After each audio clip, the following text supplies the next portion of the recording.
So guys, isuko na naman tayo ng nanay natin na magkabisilay.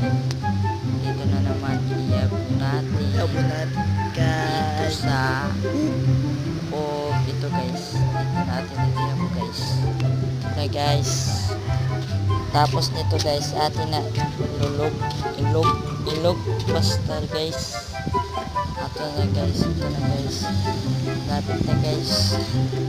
Diyan kanina ang nanay ko guys. Guys,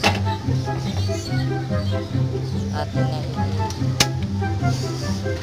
ito na guys. Hello guys, ito lang guys. Ito na guys, atin na